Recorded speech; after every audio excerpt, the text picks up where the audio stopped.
ସବୁଯାକ ଦହି ତୋକା ନେଲା ଫୁର୍ତ୍ତି। तो hello guys welcome back to my another blog. मु आशा करुच्ची आपण मैंने समस्ते भलर थे। तो आज वीडियो स्टार्ट हो मो रूम रु। तो आज थिला मोर ऑफ डे एवं मु रूम रे थिली एवं मु डिसाइड करथिली कि आज किसी वीडियो बनेबा आपनक पय।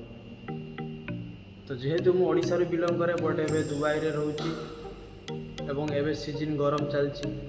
तो सेति पय दुबई रे पखाल मिलवा मुस्किल बट ओडिशा रे थिले ओडिशा रे गरम दिन घरे घरे पखाल परिचित। तो सेति जेहेतु आज रूम रे मु थिली एवं मो सम सांग माने थिले आमे डिसाइड करथिलु कि आज पखाल बनेबा। तो आज आमे पखाल आयोजन करछु। तो चलंतु मु आपनको देखौछि आगो कोन होछि। तो मु एबे रेडी हिची मार्केट जिया पय। तो चलंतु मार्केट पहुंचिया पर मु आपनको देखौछि आमे कोन कोन किनिलु। आमे पहुंची जेतलु मार्केट पहुंचबा पर हमर किनिबार थिला आउ किछि बट से मो रूममेट बड़ भाई जनक सी देखुले आउ कि तापर आमर जहाँ किणवार थिला धनिया पत्र आमे ताहा देखिलु। देखि सारी किनि सारलु। तापर टमाटो देखिला को टमाटो रे बहुत रेट थिला।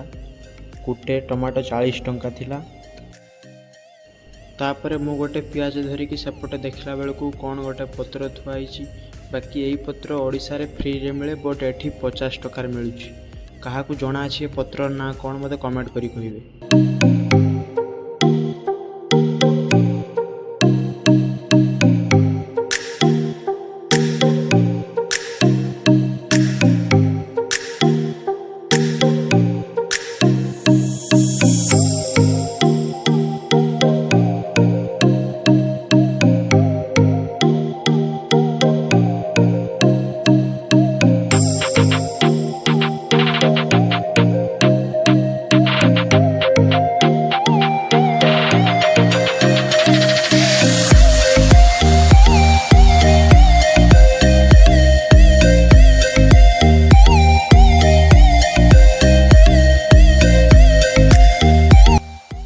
फाइनाली चटनी पई सब रेडी होईची।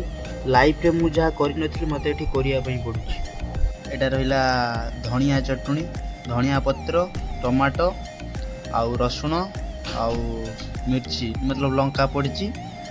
आउ एटा रहिला मिक्सचर आउ प्याज आउ ये रहिला गुटे नमकीन आउ एटा रहिला अंडा चकटा आउ ये तो रहिला पखाଳ।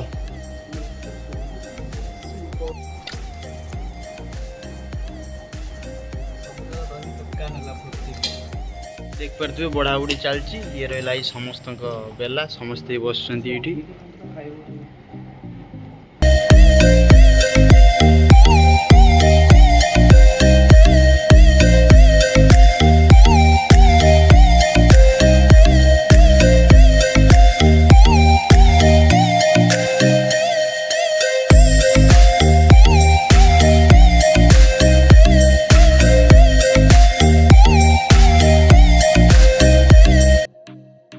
तो फाइनाली पखाल खिया आम सरी जाता। आपण तो वीडियो देखिए केमती कौन प्रिपेरेसन सब होता।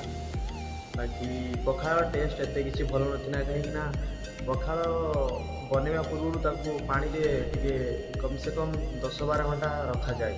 जेहेतु आम हठात प्लान होता तो आम एत भलसे बन नु रिसेंट सका बनई 11-12 खाई। तो एत भी भल रहा पखाल। तो ठीक अच्छे आपण मत कमेंट रे जणातु आपण केमिति पखाल बनाती पखाल प्रोसेस।